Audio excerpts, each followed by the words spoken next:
Happy New Year, Happy January, Happy 2023.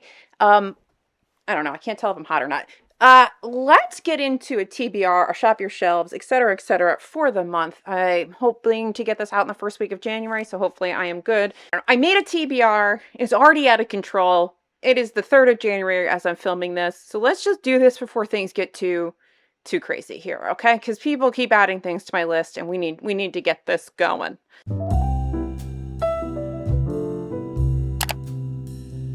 Hey, hi, welcome back to the channel. If you're new here, hello, nice to meet you.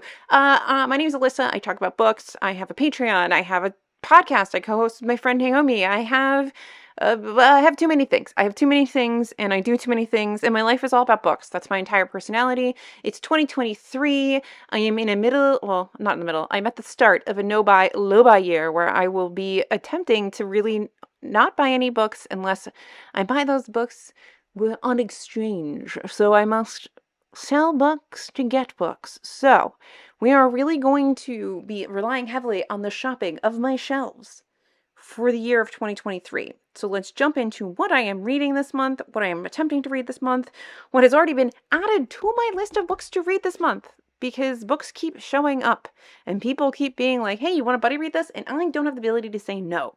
So first and foremost is my TBR Lowdown pick for our TBR Lowdown pick for the month, 2 months. We're doing these every other month now because we want to leave more room for Naomi and I to read books on our own and all of that. So this is the TBR Lowdown pick for January, February, and that is Boulder by Eva Baltazar. I'm going to be honest with you, I have no idea what this is about. So we're going to find that out. A cook on a merchant ship comes to know and love Samsa, a woman who gives her the nickname Boulder. When Samsa gets a job in Reykjavik, the couple decides to move in together. Samsa declares that she wants to have a child now that they're settled. She is already 40 and can't bear to let the opportunity pass her by. Boulder is less enthused. She doesn't know how to say no, and so finds herself dragged along on a journey that feels as thankless to her as it is alien. Oh, interesting. So we're going to have an exploration of like motherhood. What I want to say is translated from French. All of our books this year are translated works. We did translated works from women. We also run a year-long challenge called 12 Women, 12 Countries, where you are encouraged to read books from countries that aren't the one that you live in or that you are from, and hopefully all translated. That's my goal. They don't always have to be translated. I guess it depends on what language you speak, etc., but I do focus a lot on translated for my own 12 Women, 12 Countries. So this is our pick. If you'd like to join us, there is a Discord for TBR Lowdown. It's almost always in the description. Check out the description. There's lots of things in the description. There's a lot down there. Have some fun in my description. But yeah, really excited to read this. I know that she has another book that people seem to really enjoy, so I'll see if I like Boulder, and if I do, I will read her other books. Next up is my reread of Ninth House by Leigh Bardugo, because Hellbent comes out next week as of filming, and I'm really excited. I don't know why I'm whistling so much when I talk, but just whistle while you work. I'm really excited to finish this. I'm still really liking this. This is a sort of dark academia. It's Leigh Bardugo's first adult book, and it's kind of a dark academia. It's set at a Yale that is magical. You have Alex Stern, who can see greys or ghosts. All the secret societies at Yale kind of have a different kind of magic. She is a Dante, and her Virgil is Arlington. I didn't realize that was his name the first time around. I just knew he was Darlington. He's the Virgil that is training the Dante. Dante is a freshman, Virgil is a senior, and he's supposed to train her. Their job is to keep the Greys sort of in order while they're doing things. They just kind of manage the ghosts on campus, and kind of keep all of the rituals and the secret societies in check. But something happens to Darlington. There's something special about Alex Stern. I can't remember exactly how it ends, which is why I am rereading this, so that I can read book 2 next week. I'm enjoying it still. I just didn't really realize the first time around that his name was Darlington Arlington. But I'm that far through. Then obviously I'm reading Hellbent. I'll put a picture up. Obviously, I'm going to read Hellbent, which is book 2 in the series, which hopefully we find out more about Darlington and the things that went on there. But that is that. One of the things I'm trying to do this year is, you can't see them because they're along the bottom, like on the floor underneath these shelves. My mother reads a lot of mystery thrillers, and my mother gives me a lot of mystery thrillers when she's done. So I have, I mean, like, I must have like 70 mystery thrillers down there. They go through my mom to my aunt to me, and then they stall out here because I just don't read that much mystery thriller anymore. But I decided that once a month I have to read one of her stupid books. They're not stupid, but I have to read one of her stupid books and get through some of these books that are on the floor. And if I like them, I'll keep them. If I don't, they will go back to mom. So I picked up The Deep, Deep Snow by Brian Friedman simply because it is January and this has snow. I don't know what this is about.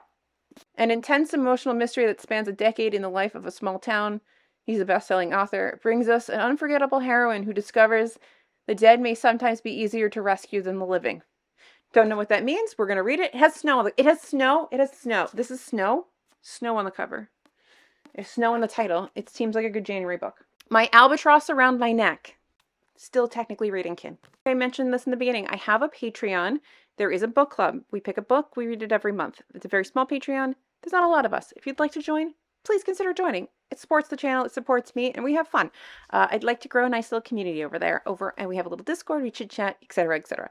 The book that was picked for January is Briefly a Delicious Life by Nell Stevens, which came out last year, I believe, and I do have an arc for this.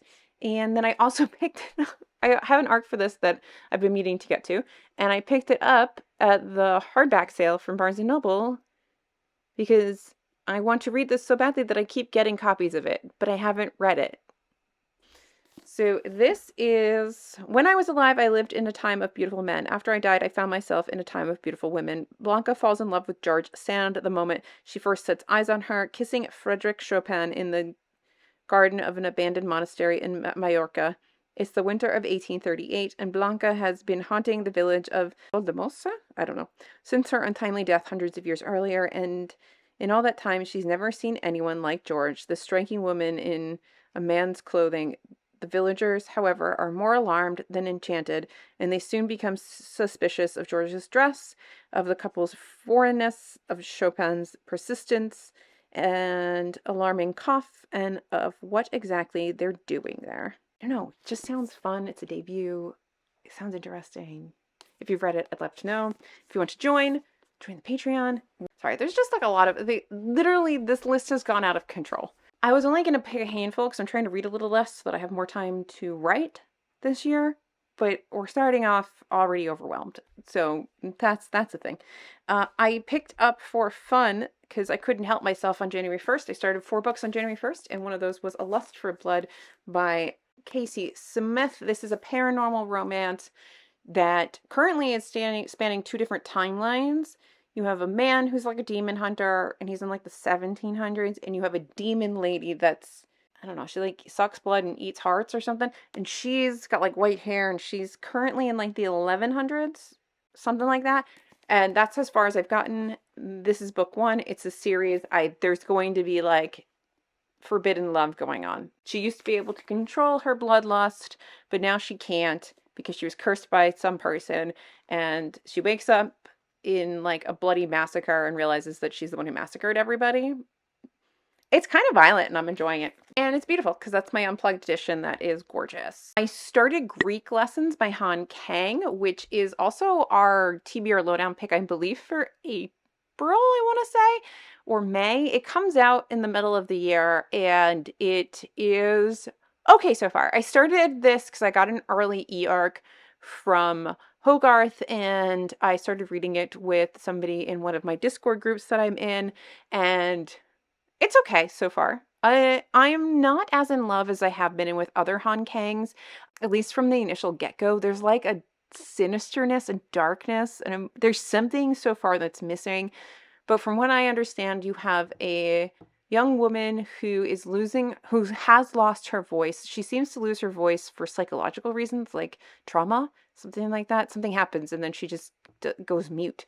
And then there's a man who is teaching the Greek lessons and he is losing his eyesight. And he's supposed to lose his eyesight by like a certain point in his life, and he's approaching that point in his life, and these two meet in these Greek lessons, and that's where the story is supposed to progress. They basically have just set up both of their backstories for me, and that's as far as I am in it, so I don't know how else I feel. Also, I will discuss this more, not now, I will discuss it when we get to the Buddy Rude group read of it later in the year. Listening to 2 Years, 8 Months, and 28 Days by Salman Rushdie. Well, this book itself wasn't necessarily recommended by Kieran over at Katie Books, but Rushdie is highly recommended by Katie Books, and I have never read any Rushdie, and it was time to rectify that. So I went over to the Little Libby and I said, give me all of your Rushdie audiobooks that are reasonably available, you know, with like a reasonable wait time, and this is the first time one that came. The next one that I think is coming up is Midnight's Children, which is one of the books that Katie suggested you start with, but that's not how my holds came in. So anyway, so I've been enjoying this. I talk about it in a vlog that, you know, you'll see after this because the vlog's still recording, but I found it really hard to connect with in the first, there's like a setup period, maybe in the first 15-20% of the book. And now that I'm 50% of the way through and the action's picking up and the magical realism is established and I'm in the world and I'm accepting all the things that are going on, and now I can embrace the political statements that Rushdie is making, I'm really enjoying this. So I hope to finish that. Might be my first finished read of 2023 because I don't have that much more to go. So we'll see. I'm finally going to read The God of Small Things. And so this book came to my attention because a coworker of mine mentioned it and wanted to read it together. And we never really got around to reading it together. And unfortunately, she has passed away. We lost her last year. It was very sad. And after losing her, I decided that it was time that I finally read this. It took a while to get the audio hold in, and then I was always busy with something for like a month or so. I was really super busy and I didn't have time to focus on this. But now that it's a new year, I think it's time that I do this buddy read with my friend and coworker who has passed. I know that she did read it and she really enjoyed it, so it's time for me to read it. This has a lot of emotional stuff. It's going to probably be really weird because I'm going to want to talk to her about it, but anyway, I might talk to you guys about it. Maybe I'll make a reading vlog that is like dedicated to Jen, where I just talk to her about all the things I want to talk about in this book. But The God of Small Things is on the list, finally, for January.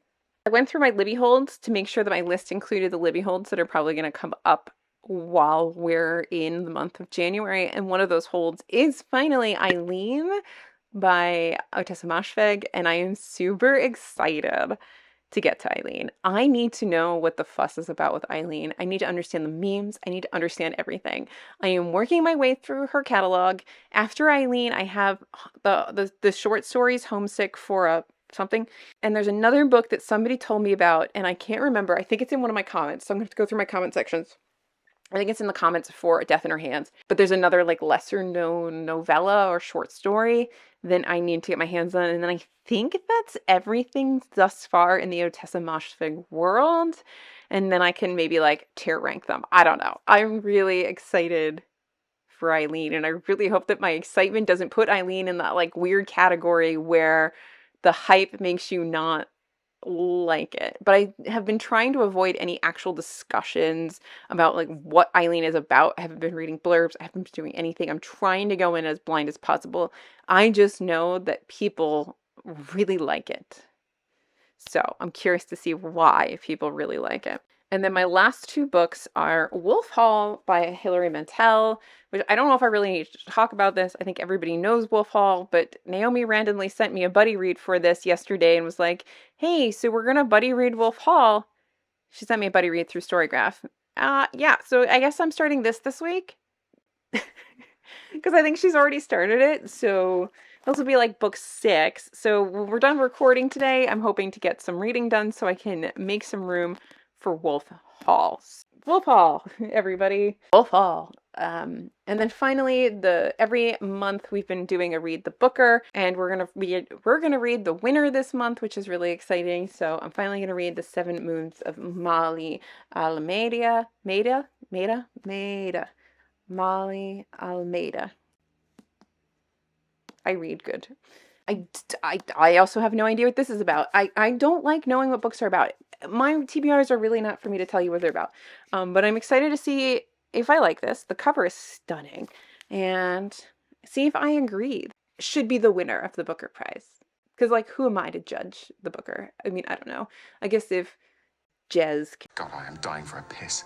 I feel like someone's inflating a balloon full of urine inside me, and not in a good way. ...be the Booker Prize judge, then I guess anybody can be a Booker Prize judge, but anywho.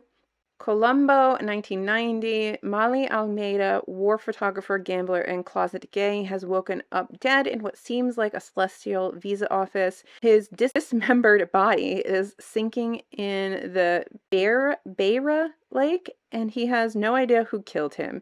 At a time when scores are settled by death squads, suicide bombers, and hired goons, the list of suspects is depressingly long, as the ghouls and ghosts who cluster around him can attest. Oh, that sounds fun.